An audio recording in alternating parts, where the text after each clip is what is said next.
Hi friends, this is ओम और इस lecture में हम लोग हमारा फोर्थ न्यूमेरिकल कर रहे होंगे system of non homogeneous linear equations के ऊपर। ठीक है, ये हमारा फोर्थ न्यूमेरिकल है और इससे पहले हम लोग ऑलरेडी 3 न्यूमेरिकल कर चुके हैं और बहुत ही अच्छे और बहुत ही इंपॉर्टेंट न्यूमेरिकल थे वो। अगर उनमें से किसी भी न्यूमेरिकल को मिस कर गए हो तो नीचे डिस्क्रिप्शन में आपको प्लेलिस्ट दे रखा है पूरा मैट्रिसेस का, वहाँ से जाके आप एक्सेस कर सकते हो प्लेलिस्ट को। बाकी हम आते हैं हमारे क्वेश्चन के ऊपर। क्वेश्चन कह रहा है हमारा, ये क्वेश्चन नंबर 4 जो है वो कह रहा है हमारा, examine the consistency of the system and if found consistent then solve the equation। ठीक है, मतलब हमें कंसिस्टेंसी को एग्जामिन करना है इक्वेशन को देख के, और अगर कंसिस्टेंट फाइंड आउट हुआ तो हमें इक्वेशन को सॉल्व करना है और हमें वेरिएबल्स की वैल्यू निकालना है। ठीक है, तो आगे बढ़ते हैं। हमें इक्वेशंस जो दिए हुए हैं वो दिए हुए -1/x plus 3/y plus 4/z equal to 30, 3/x plus 2/y minus 1/z equal to 9, 2/x minus 1/y plus 2/z equal to 10। हमें इस तरह से 3 इक्वेशन दिया हुआ है। अब तक हम लोग जो भी न्यूमेरिकल देख रहे थे वो हमें इस फॉर्म में दिया रहता था, x plus y plus z equal to 1। मतलब ये हमें इस तरह से इस फॉर्म में हमें दिया होता था, 1/समथिंग 1/समथिंग 1/समथिंग, इस फॉर्म में नहीं दिया होता था। तो ये हमारा पहला न्यूमेरिकल है जो फ्रैक्शन के फॉर्म में दिया हुआ है वेरिएबल। तो हम लोग देखेंगे इसको कैसे सॉल्व करना है, तो इसमें किस तरह से हमें वैल्यू डिटरमाइन करना है। तो हम आगे बढ़ते हैं। हमारा जो पहला स्टेप क्या होता है, the above equation in matrix form capital A into capital X equal to B, हमें इस फॉर्म में लिखना होता है। उसके बाद हमें क्या करना होता है, हमें मैट्रिक्स बनाना होता है। ठीक है, तो हम मैट्रिक्स बनाएंगे। हम मैट्रिक्स बनाने से पहले आपको यहाँ पे ये बताना चाहेंगे कि देखो, जैसे तुम्हारा, एक सेकंड में पेज को फिक्स कर लेता हूँ, ये बहुत ज़्यादा जूम होते जा रहा है। हाँ, तो देखो यहाँ पे अगर हमको मैट्रिक्स बनाना है तो यहाँ पे तुमको वैल्यू दिया हुआ है। तो यहाँ पे पहले मैं जो ये बताऊँगा तुमको, पहले जो तुम्हें यहाँ पे जो वेरिएबल लेना है ना, जो अननोन वेरिएबल है मेरा, 1/x 1/y 1/z लेना है। पहले क्या लेते थे, x y z। और ऐसे केस में जहाँ तुमको फ्रैक्शन के फॉर्म में दे दे, वहाँ पे तुमको 1/x 1/y 1/z इस फॉर्म में ले लेना है। ठीक है, तो ये तो हमारा वेरिएबल हो गया। अब इसका क्या है, कोफिशिएंट देखना है। ठीक है, इसका कोफिशिएंट हमें चेक करना है। तो 1/x का कोफिशिएंट क्या है, -1, तो हमने क्या किया, -1 डाल दिया। 1/y का कोफिशिएंट क्या है, 3, तो यहाँ पे हमने 3 डाल दिया। 1/z का कोफिशिएंट क्या है, 4, तो हमने यहाँ पे 4 डाल दिया। ठीक है, मतलब सिर्फ इतना फ़र्क आया है कि पहले हम x y z को वेरिएबल लेते थे, अब हम 1/x 1/y और 1/z को वेरिएबल लेंगे। ठीक है, तो 1/x का कोफिशिएंट 3, 1/y का 2, 1/z का -1, तो 3 2 -1, सेम 2 -1 2 2 -1 2। अब हमने इसको तो अननोन वेरिएबल को capital X equal to unknown variable को इस तरह से लिख दिया। और B हमें क्या दे रखा है, 39 और 10। देखो, पहला का 30, दूसरे का 9 और तीसरे का 10। तो बस हमने इतना नोट कर लिया, बस इतना ही डिफरेंस था भाई। उसके बाद हम आगे बढ़ते हैं। अब ये डिफरेंस हमको आ गया, हमने बस इतना बना दिया। अब तो हम आगे का प्रोसेस जानते ही है क्या करना है हमें। तो हमें क्या करना है, एग्यूमेंटेड मैट्रिक्स बनाना है। ठीक है, let A ratio B augmented matrix, और उसको इक्वल टू क्या करना है, उसके equal to A ratio B करना है। ठीक है, तो A क्या है, हमें ये मैट्रिक्स दिया हुआ है और B हमें वैल्यू दिया हुआ है।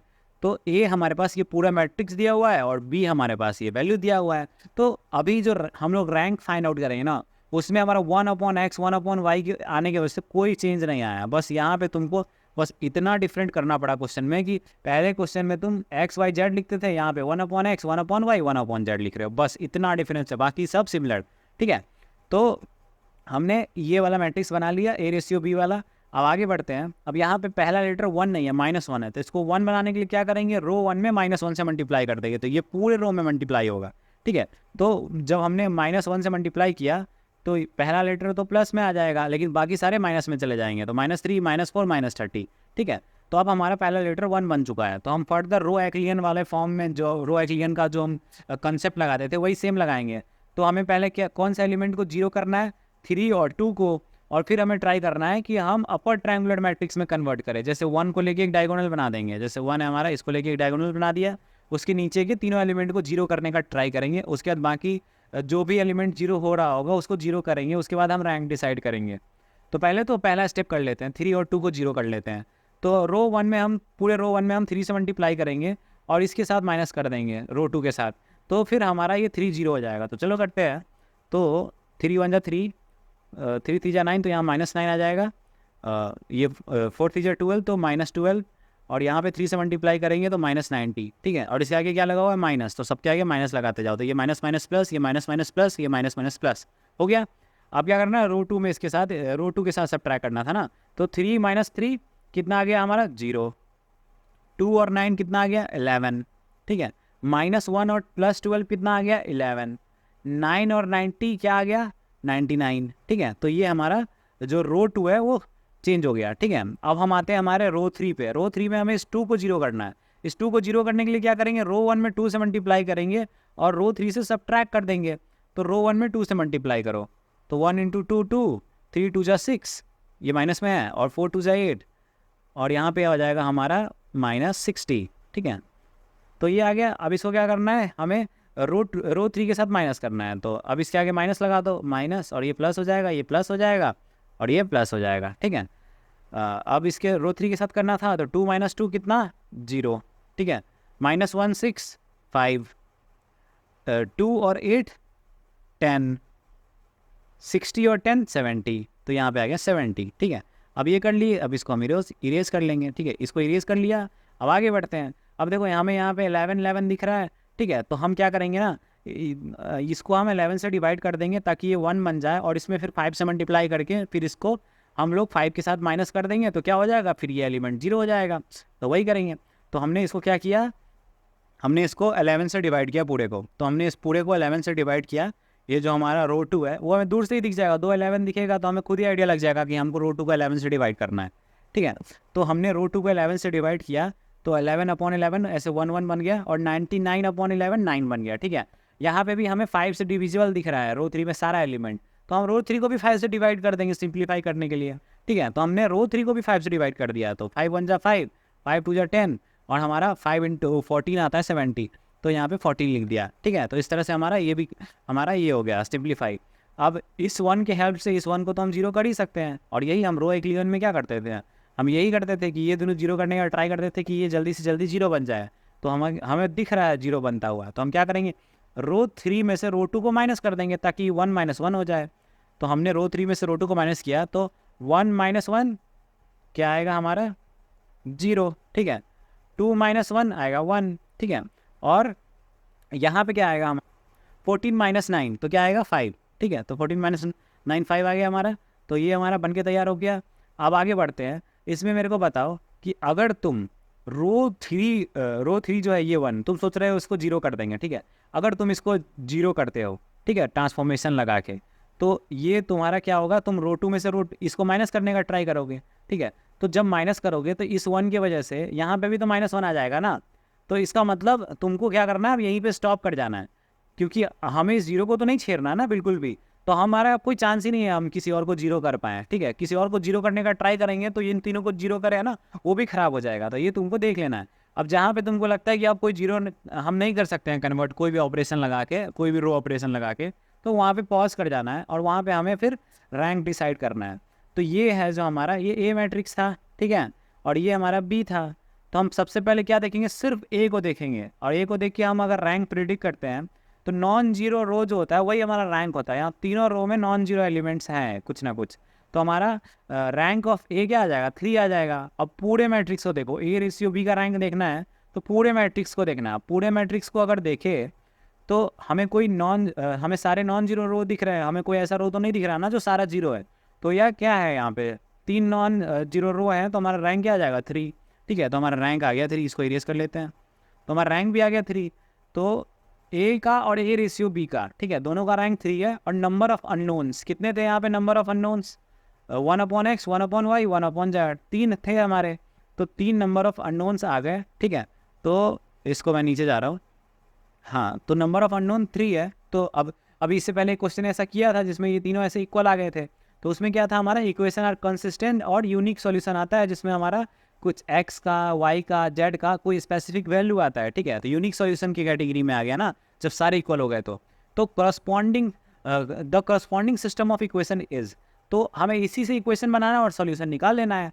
तो 1 - 3 - 4 ये x y z के कोफिशिएंट हैं, 1/x के, 1/y के, 1/z के, ठीक है। क्योंकि यहाँ पे x y z नहीं, वहाँ पे 1/x 1/y 1/z है हमारा वेरिएबल, ठीक है। तो 1/x के कोफिशिएंट क्या बन गया 1, ठीक है, -3 बन गया 1/y का कोफिशिएंट, और -4 बन गया 1/z का कोफिशिएंट, वो किसके इक्वल है, -30 के, ठीक है। तो 1/x का यहाँ पे 0 कोफिशिएंट बन रहा है, ठीक है। 1 बनेगा 1/y का, 1 बनेगा 1/z का, वो इक्वल टू कितना हो जाएगा 9 के। तो 1/y का कोफिशिएंट 1, 1/z का कोफिशिएंट 1, और वो किसके इक्वल हो गया 9 के, सिंपल।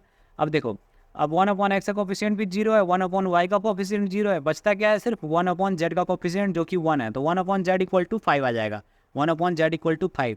तो 1/z इक्वल टू 5 है, तो यहाँ पे हम z इक्वल टू क्या बोल सकते हैं, z इक्वल टू हम 1/5 बोल सकते हैं। यहाँ पे मैंने 5 लिख दिया है, पर हम यहाँ पे बोलेंगे, एक सेकेंड, हम यहाँ पे बोलेंगे 1/5। तो ये z का वैल्यू आ गया हमारे पास 1/5, ठीक है।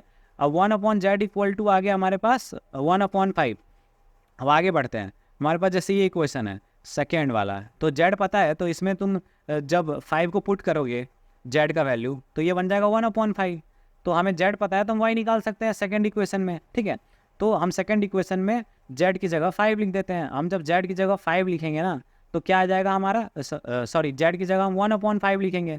तो जब तुम z की जगह 1/5 लिखोगे, 1/5, तो ये 5 ऊपर चला जाएगा, तो 9 - 5 बन जाएगा ना, 9 - 5 बन जाएगा। इसको मैं वापस पहले जैसा कर देता हूँ, तो 9 - 5 इक्वल टू 4 आ गया, सिंपल, ठीक है। तो z का वैल्यू 1/5 था, इसलिए यहाँ नीचे 1/5 डाले तो 5 ऊपर चला गया, इसलिए 9 - 5 हुआ, ठीक है। कंफ्यूज मत होना कैलकुलेशन में। तो अब इसके बाद हम आगे बढ़ते हैं, तो यहाँ पे 4 आया 1/y का वैल्यू, तो y का वैल्यू क्या आ जाएगा 1/4, ठीक है। 4 आया 1/y का वैल्यू, तो y का वैल्यू क्या आ जाएगा 1/4, सिंपल। अब आगे बढ़ते हैं, जब हमको y का वैल्यू भी 1/4 पता है, z का वैल्यू भी 1/5 पता है, तो इसमें y और z को अगर पुट कर देते हैं इक्वेशन 1 में, ठीक है, तो क्या आ जाएगा हमारा x का वैल्यू आ जाएगा। तो सिंपल है, तो हम इसको z का वैल्यू जब हम यहाँ पे पुट करेंगे 1/5, तो 5 क्या आ जाएगा, ऊपर चला जाएगा, तो 4 × 5 बन जाएगा। अब y का वैल्यू 1/4 पुट करेंगे तो 4 ऊपर चला जाएगा, 3 × 4 बन जाएगा, ठीक है। और यहाँ पे -30 था फर्स्ट में इक्वेशन के अंदर, तो -30 यहाँ पे लिख दिया। तो 1/x का इक्वल टू दिस इक्वेशन बन रहा है, ठीक है। अब इसको सॉल्व करेंगे तो यहाँ पे 4 × 3 = 12 और यहाँ पे 5 × 4 = 20, ठीक है। तो इसको ऐड करके जब हम -30 करेंगे तो यहाँ पे आ जाएगा, तुमको हमारे पास वैल्यू आ जाएगा 2, ठीक है। अब जब 2 वैल्यू आया, तो मेरे को यहाँ पे ये बताओ कि 2 वैल्यू आया है, तो 1/x 2 आया है ना, तो x क्या आ जाएगा 1/2, ठीक है। तो x क्या आ गया हमारा 1/2। तो हमारे पास अब x का वैल्यू है 1/2, y का वैल्यू है 1/4, z का वैल्यू है 1/5। तो हमारे पास जो तीनों अननोन थे उसका हमारा यूनिक सॉल्यूशन आ चुका है, यूनिक वैल्यू के साथ, x = 1/2, y = 1/4, z = 1/5, ठीक है। और यहाँ पे सिंपल लिख देंगे solution of given system of equation, जो कि हमारा यूनिक सॉल्यूशन है। सही से हमारा आंसर आ गया, ठीक है। आई होप आपको वीडियो बहुत आसान लगा होगा, वीडियो अच्छे से समझ में आया होगा। वीडियो अच्छा लगा हो तो वीडियो को लाइक करना, और अब तक सब्सक्राइब नहीं किया तो प्लीज़ सब्सक्राइब कर दो। बाकी आज के लिए इतना ही, थैंक यू।